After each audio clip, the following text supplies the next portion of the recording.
Halo, apa kabar? Masa lalu memang tak mungkin kembali. Dia sudah selesai dan terlewati. Meskipun bagi sebagian orang, mereka dibentuk oleh waktu dan masa lalu. Seperti device yang kali ini saya coba beri impresi. Old but gold, iPhone 4.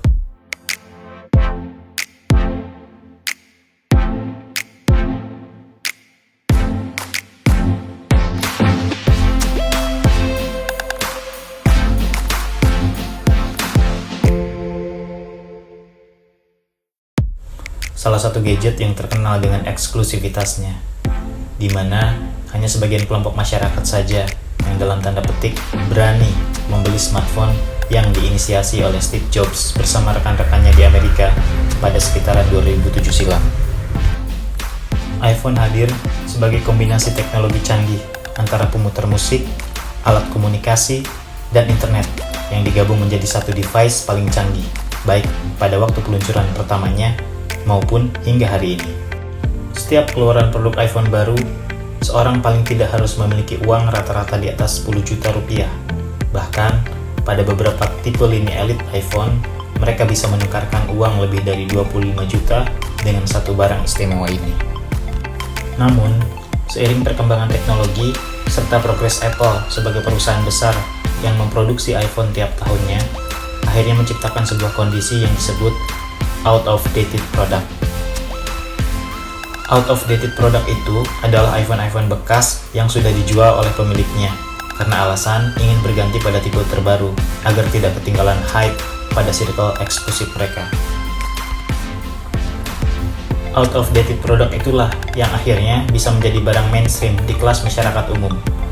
Bagi mereka yang selalu memimpikan memiliki barang mewah dan mahal, mereka harus menunggu sekitar 4-5 tahun sampai harga iPhone itu akhirnya sesuai dengan isi kantongnya.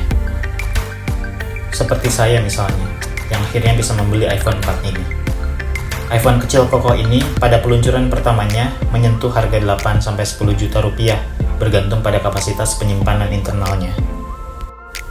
Tapi itu sekitar 11 tahun yang lalu. Yap, 11 tahun. Ambil KPR saja, bisa hampir lunas dengan waktu selama itu. Namun, entah kenapa ada semacam panggilan sakral untuk membeli produk ini. Better late than never, kata orang bijak. iPhone 4 yang saya miliki ini, kapasitas penyimpanannya hanya 8 GB dengan RAM 512 MB. Parah ya? Fisik iPhone 4 ini sudah dilindungi dengan kaca bagian depan dan bagian belakangnya. Sisi smartphone iPhone 4 ini dibalut dengan titanium yang membuat iPhone lawas ini tetap terlihat segar dan sangar, namun sekaligus mewah. Lebar layarnya 3,5 inch, resolusinya pun hanya 640 x 960 pixel dengan kerapatan 330 ppi. Chipset yang dipakai adalah Apple A4 45 nanometer. Dan operating system yang diciptakan Apple untuk iPhone 4 ini adalah iOS 4 dan sekarang sudah upgraded ke iOS 7.